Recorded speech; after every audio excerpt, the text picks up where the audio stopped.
Aqui na TV Justiça você confere os destaques da semana entre os julgamentos do plenário do Supremo Tribunal Federal. É o Plenárias que está começando.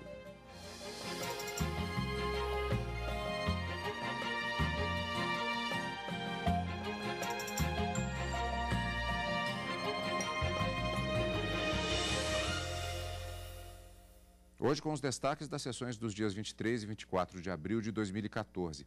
Karina, quinta-feira, aquela previsão que normalmente acontece de predominância de matéria penal, e na quarta-feira, que sempre é um dia mais variado, mas nós tivemos uma predominância característica que foi com relação a mandados de segurança relativo a servidores públicos. Eu diria ainda que um resultado bastante positivo na sessão da quarta-feira, porque nós tivemos uma declaração de inconstitucionalidade de 2 dispositivos legais pelo Supremo Tribunal Federal. Um em relação ao artigo 170 da Lei 8.112, que é a lei que disciplina o regime dos servidores públicos federais, e também um outro artigo da Lei de Custeio, a Lei 8.212. Nessa sessão, em um mandado de segurança, de forma incidental, foi declarada a inconstitucionalidade desse artigo da 8.112, e no outro, um caso em recurso extraordinário. Em ambos os casos, como se trata de controle difuso de constitucionalidade, uma declaração de inconstitucionalidade de forma incidental, portanto, vale apenas para as partes, mas já se cria um precedente acerca desses dispositivos declarados inconstitucionais. E na quinta, como você disse, o julgamento de uma única ação penal, absolvendo, mais uma vez, o ex-presidente e hoje atual senador da República, Fernando Collor de Mello, de mais uma das acusações, além das várias, né, que na quinta-feira até a ministra Carmen Lúcia, ao finalzinho do seu voto, ela disse que ele já teria sido respondido a vários processos aqui no Supremo Tribunal Federal, e em todos eles ele acabou absolvido por falta de provas. E essa semana, essa circunstância também se comprovou. Já adiantando só um pedacinho da quinta-feira, muita gente durante a semana até disse que esse julgamento sobre o qual havia expectativa para esta semana tinha relação com o processo do impeachment que aconteceu lá atrás. Não tem nada uma coisa com a outra. Não, o julgamento em que envolviam os casos que levaram ao impeachment do ex-presidente Fernando Collor de Mello já havia sido julgado pelo Supremo e determinado seu arquivamento por ausência de provas também. Desta semana eram outras acusações envolvendo outros fatos: corrupção passiva, peculato e falsidade ideológica, em relação à acusação feita pela Procuradoria-Geral da República, no sentido de que havia um favorecimento em relação a uma determinada empresa de publicidade que faria alguns favores ao atual senador e que, por isso, estariam comprovados os crimes pelos quais a PGR propôs a denúncia. Mas, de acordo com os ministros do Supremo Tribunal Federal, não existia prova suficiente dessas acusações e nem mesmo prova de que ele sabia desse conluio ou desses favorecimentos para ele, para pagar uma pensão alimentícia de um filho tido fora do casamento, e, portanto, acabaram absolvendo por ausência de provas. Então, não se trata definitivamente de qualquer ligação com relação ao impeachment lá da década de 90.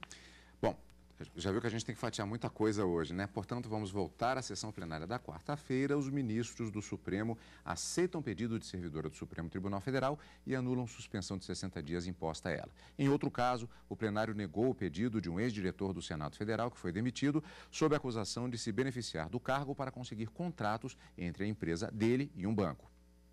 O mandado de segurança questionava ato do presidente do Senado que demitiu um servidor da casa, acusado de se aproveitar do cargo de diretor para conseguir clientes para a empresa dele, a Contact.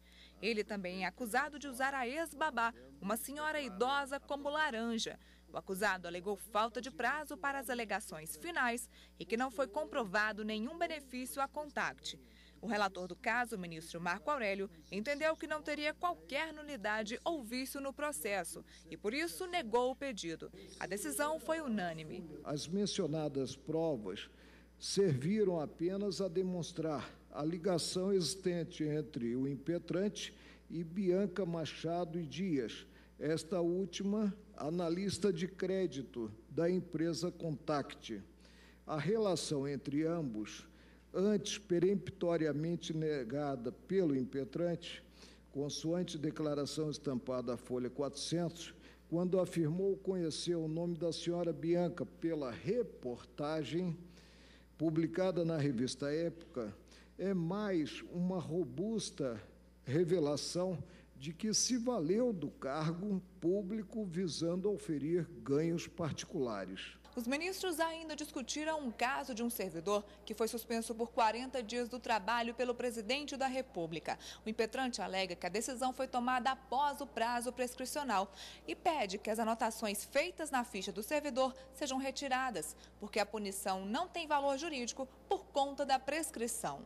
O ministro Dias Toffoli, relator do caso, abriu a discussão sobre a ilegalidade de artigo da Lei 8.112. Eu estou concluindo, senhor presidente, pela declaração incidental da inconstitucionalidade do artigo 170 da Lei 8.112 de 90. A maioria dos ministros concedeu a ordem e declarou a inconstitucionalidade incidental do artigo 170 da Lei 8.112, a lei que disciplina o trabalho dos servidores públicos federais. No julgamento de outro mandado de segurança, os ministros concederam o pedido de servidora do Supremo Tribunal Federal e anularam a suspensão de 60 dias que tinha sido aplicada a ela. A servidora alegou que a suspensão acima de 30 dias deve ser aplicada pelo diretor-geral da Casa. Para a ministra Carmen Lúcia, o presidente não justificou a solicitação do processo para análise e, por isso, violou o direito líquido e certo da impetrante. Quando houve a transposição imediata do processo para a solução pelo presidente, suprimiu-se um direito que pode ser rotulado de líquido e certo da impetrante, que seria o de ela ter o direito ao reexame, uma vez que aqui a pena não era da competência, a ser aplicada não era da competência do presidente, e ele não avocou por alguma razão que justificasse essa supressão, digamos, de um dado. Já o ministro Ricardo Lewandowski entendeu que o presidente tem competência para suspender servidores. Entendo que quem pode o mais pode o menos. Se o presidente pode aplicar a pena de demissão e cassação de aposentadoria ou até a pena de disponibilidade, ele pode aplicar a sanção de suspensão. Mas a maioria dos ministros concedeu o pedido da servidora, que teve a suspensão de 60 dias anulada. Na segunda parte da sessão, os ministros discutiram a constitucionalidade de contribuição previdenciária de 15% sobre o valor de nota fiscal emitida por cooperativas. O Tribunal Regional Federal da Terceira Região havia entendido que a exigência é constitucional, mas, segundo a recorrente, ela não poderia ser cobrada e deveria ser editada por lei complementar e não por lei ordinária. O plenário entendeu que o inciso 4º do artigo 22 da Lei 8.212 é inconstitucional e que esta alíquota de 15% não deve incidir em casos de serviços prestados por cooperativas. Com a redação conferida pela Lei 9.876, incidente sobre o valor bruto da nota fiscal ou fatura de prestação de serviço relativamente a serviços que lhes são prestados por cooperados, por intermédio de cooperativa de trabalho, não se confunde com a que anteriormente estava positivada no artigo 1º, inciso 2 da Lei Complementar 84 de 96. Nem veicula mera hipótese de retenção tributária a cargo das tomadoras de serviço. Trata-se de contribuição social nova, incidente sobre base econômica de que é titular uma pessoa jurídica, que é a cooperativa, e, portanto, não é enquadrável entre as indicadas na linha A do inciso 1 do artigo 195 da Constituição, que permite a incidência das contribuições sobre rendimentos pagos ou creditados, entre aspas, a qualquer título à pessoa física que lhe preste serviço. Contribuição destinada a financiar a Seguridade Social, que tem a base econômica estranha àquelas indicadas no artigo 195 da Constituição, somente poderá ser legitimamente instituída por lei complementar, como determina o artigo 195, parágrafo 4º da Constituição. Por essas sintéticas razões, eu também acompanho o relator, dando provimento. Bom, Karina, na sessão plenária da quarta-feira, tivemos entre os julgamentos pelo menos 2 seguranças concedidas, nos mandatos de segurança que foram julgados, e tivemos a inconstitucionalidade de artigos de leis diferenciadas. Eu gostaria de chamar a atenção para uma especificamente, que você havia anunciado, inclusive, antes da reportagem, que é a declaração de constitucionalidade de artigo da Lei 8.112. Por que a inconstitucionalidade? Qual a grande repercussão que existe? Aqui nós podemos dizer que durante a quarta-feira, a primeira parte da sessão foi destacada para a discussão de processos disciplinares de servidores públicos. Um primeiro, no caso do Senado, os ministros mantiveram a decisão de demissão, porque nenhuma das nulidades que foram arguídas no mandado de segurança foram verificadas. O ministro Marco Aurélio reafirmou uma jurisprudência já assentada de longa data, no sentido de que o Poder Judiciário, sobre um ato administrativo, ele teria apenas a possibilidade de aferir a legalidade do ato e ele não conseguiria ver, não vislumbrava qualquer mácula nesse processo administrativo disciplinar. No segundo mandado de segurança que foi julgado, envolvia um servidor do Poder Executivo Federal e que a ele teria sido imposta uma suspensão disciplinar, em razão de um processo disciplinar, com base na Lei 8.112, mas que depois de aplicada pelo presidente da República essa suspensão, o presidente voltou atrás e verificou que aquela punição não poderia ser levada adiante porque a infração já estaria prescrita, ou seja, ele não poderia ser punido por aquele fato que ensejou o procedimento administrativo e que, portanto, declarou extinta a sua punibilidade. No entanto, o artigo 170 dessa Lei 8.112 diz assim, que, extinta a punibilidade pela prescrição, a autoridade julgadora determinará o registro do fato nos assentamentos individuais do servidor.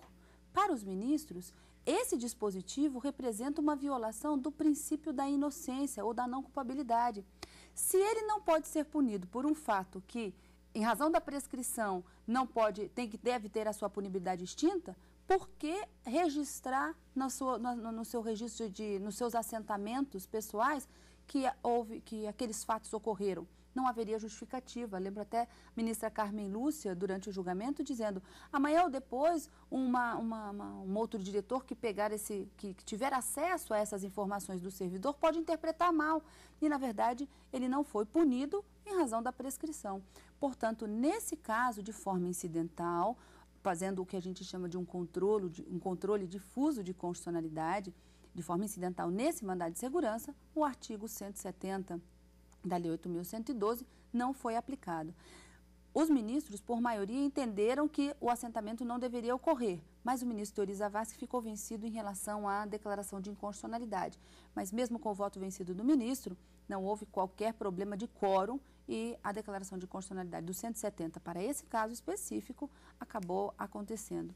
E um outro mandado de segurança envolvendo também uma servidora, agora não do Executivo Federal, mas sim do próprio Supremo Tribunal Federal, ela pedia a anulação de uma suspensão de 60 dias e que teria sido, segundo ela, aplicada essa pena de suspensão pelo presidente do Supremo e não pelo diretor-geral, conforme determina a Lei 8.112, dizendo assim que quando se tratar, até o ministro Ricardo Lewandowski, no trechinho que nós revimos, ele disse, lendo a lei, o presidente ele pode tomar as decisões quando envolver a cassação de aposentadoria, a disponibilidade de um servidor e quando se tratar de suspensão acima de 30 dias, será o órgão imediatamente inferior ao presidente daquele determinado órgão, aqui no Supremo seria o diretor-geral. E essa argumentação foi acatada pelos ministros, mas numa decisão tomada por maioria de votos, não houve unanimidade, mas a maioria que se formou foi no sentido, sim,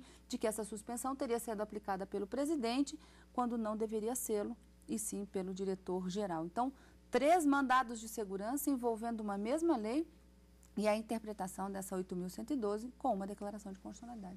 Karine, como você bem disse, na quarta-feira, o tema prescrição, ele também foi bastante debatido e, por outros motivos, como vamos ver agora, ele voltou também a ser debatido na sessão plenária da quinta-feira. Vamos rever agora na reportagem como foi. O plenário do Supremo Tribunal Federal absolveu por falta de provas o ex-presidente da República, Fernando Collor de Mello, dos crimes de peculato, falsidade ideológica e corrupção passiva.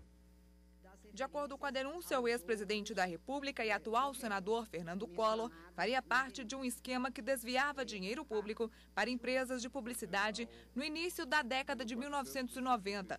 Collor pagaria a pensão a um filho que teve fora do casamento com esse dinheiro. No início do seu voto, a relatora Carmen Lúcia mencionou que os crimes de falsidade e corrupção já estariam prescritos, mas por conta da importância deles para o entendimento do caso, ela decidiu julgar o mérito de todos os crimes. Ela absolveu o ex-presidente por falta de provas. Quanto à autoria do réu, a meu ver, inexistem nos autos provas e indícios do denunciado, o que impossibilita a condenação pleiteada. Os depoimentos prestados na fase policial são indícios frágeis, principalmente porque não havia contraditório. Estou citando, neste sentido, o artigo 155 do Código de Processo Penal, que estabelece não ser possível a condenação com base em elementos informativos colhidos exclusivamente na investigação.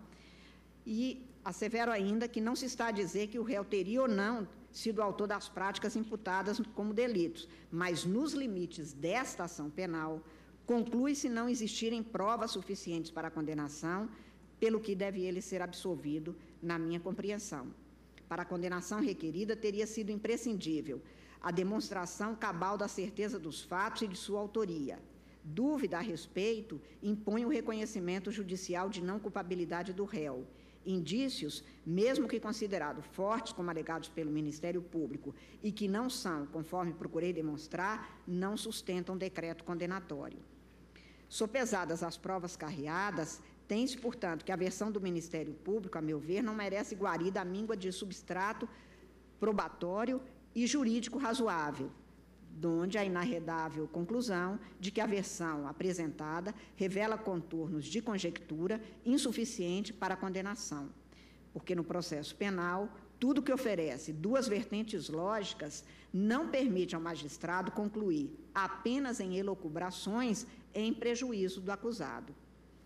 O interesse do Estado e seu dever é julgar, não condenar necessariamente, propiciar um julgamento justo para que se tenha justiça no caso concreto e não uma resposta ao anseio de vingança que eventualmente possa persistir. Há de se observarem os princípios da ampla defesa, do contraditório, para, ao final, prover de modo adequado, segundo o direito e pelos elementos comprovados no caso concreto, a jurisdição. A absolvição ou condenação do réu haverão de ser fruto de prova induvidosa. Na espécie, o conjunto probatório não se dota de fundamento suficiente para a condenação do acusado.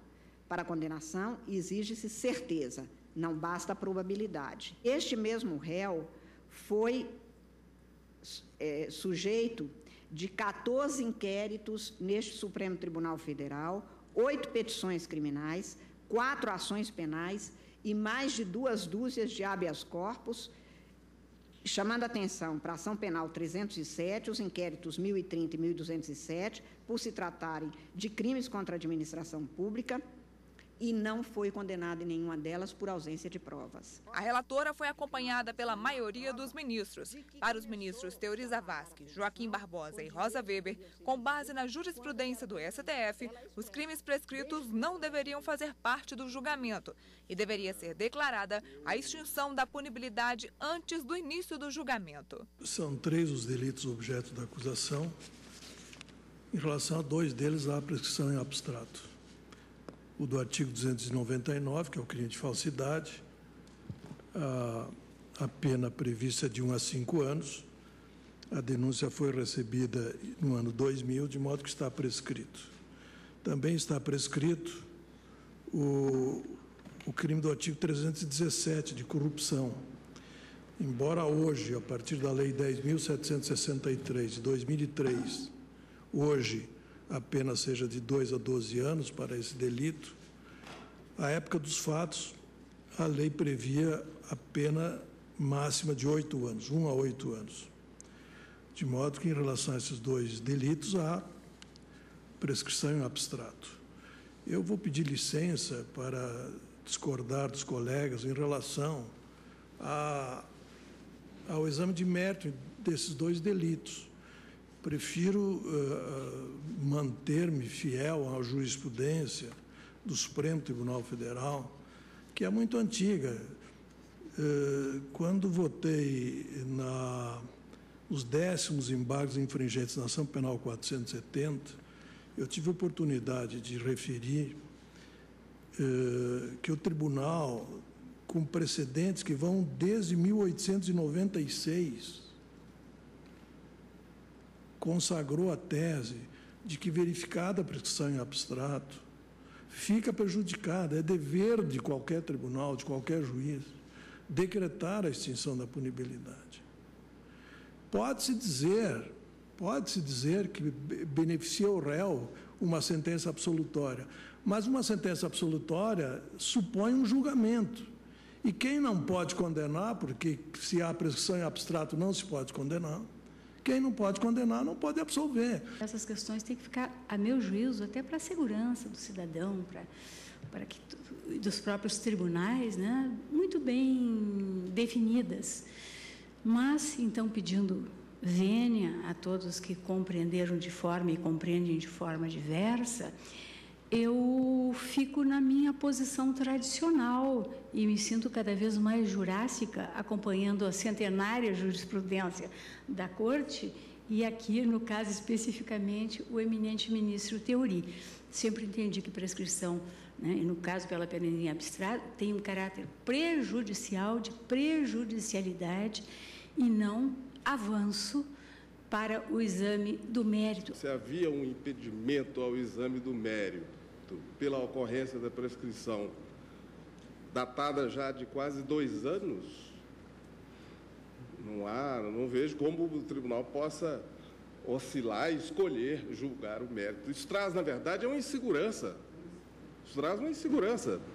Eu duvido que algum réu que possa ter uma decisão pelo reconhecimento da extinção da punibilidade 3 anos antes, prefira aguardar um julgamento, a alha de um julgamento.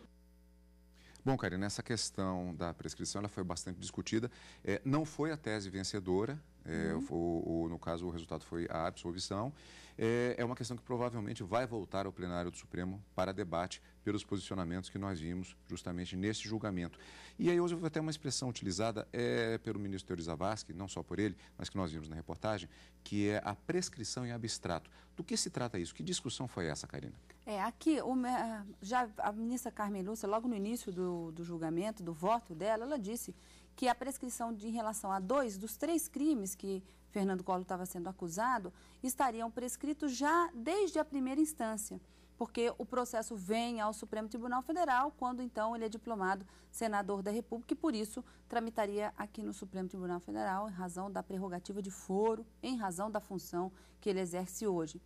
E que essa prescrição não teria sido declarada lá, mas que no julgamento, depois de iniciado o julgamento, condenando-se ou absolvendo, se houvesse uma condenação, a ministra se manifestaria sobre a prescrição. Ela começa o seu voto nesse sentido. E depois do voto, na tomada dos demais ministros para votar sobre essa acusação, e que a ministra Carmen Lúcia teria absolvido nos 3 casos, tanto em relação à corrupção passiva quanto em relação ao peculato e à falsidade ideológica, o ministro Theory Zavascki abre a divergência, entendendo justamente que se 2 crimes já estariam reconhecidamente prescritos, ou seja, o Estado não poderia puni-los em razão do decurso do tempo. No Código Penal, nós temos um determinado artigo no Código Penal que diz, a depender da pena máxima, não é, que a pessoa pode vir a ser condenada, o Estado tem um lapso temporal que o Estado pode puni-la efetivamente e sentenciar, quando então se interrompe esse cálculo da prescrição e começa do zero de novo. Para os crimes de corrupção passiva e de falsidade ideológica, esse lapso temporal já teria se exaurido, numa vez que os fatos teriam acontecido em 1991, 92, e mais de 20 anos já se passaram.